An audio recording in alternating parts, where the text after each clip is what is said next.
Ladies and gentlemen, welcome back to the Indie Zone. My name is Kathy. We are now privy to some information that was just disclosed on the Idaho versus Kohberger case with respect to the motion for leave to exceed page limit. This is a defense filing. The rules of procedure require that when a motion is filed, it must be filed in a certain order. It cannot exceed certain page limit. Well, what the defense did on the 24th of February, filed a motion for leave to exceed page limit, and this provides us with some details relative to their forthcoming, not yet available, motion in limine.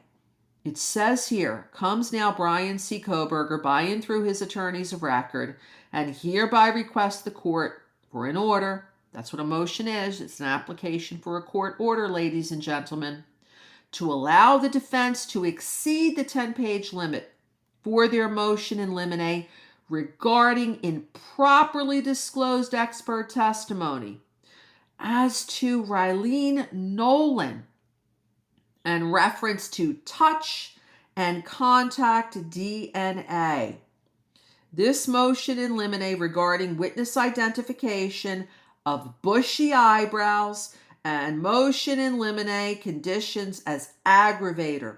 This motion is made pursuant to Rule 8.3 of the order amending local rules of the 4th Judicial District, dated March 17th, 2021. This is signed on the 24th of February by Ann C. Taylor. She is the lead defense counsel for Mr. Kohberger. Now let's take a look at what this is. There are a couple of issues here.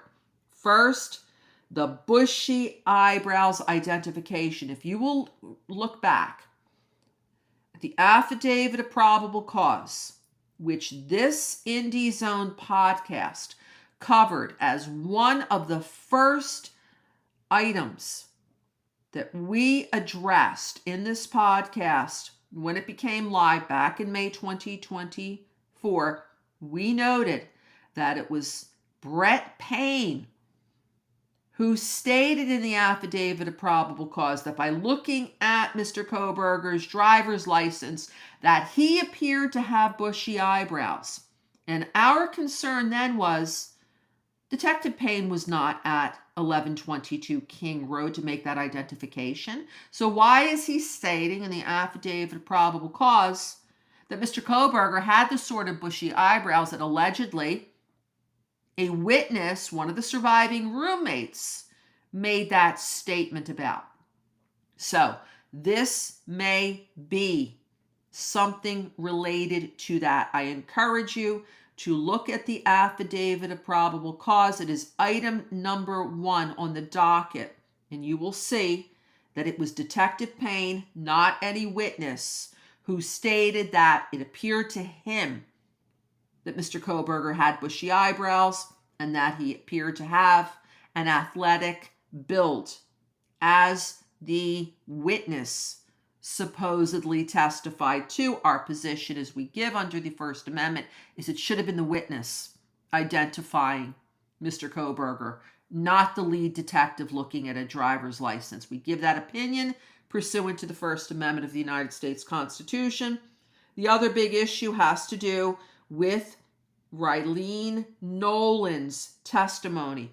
We were privy to some information that Rylene Nolan gave while on the stand during the closed, sealed hearing of the 23rd of January. If you have not yet had an opportunity to listen to the Indie Zone's coverage of what her testimony is, please do, because she did make some reference to what type of DNA allegedly was on the sheath. We will now wait for this motion in limine. The court has granted this motion to exceed 10 pages. Once it hit the docket, we will let you know. This is Kathy. Thanks for joining us here today.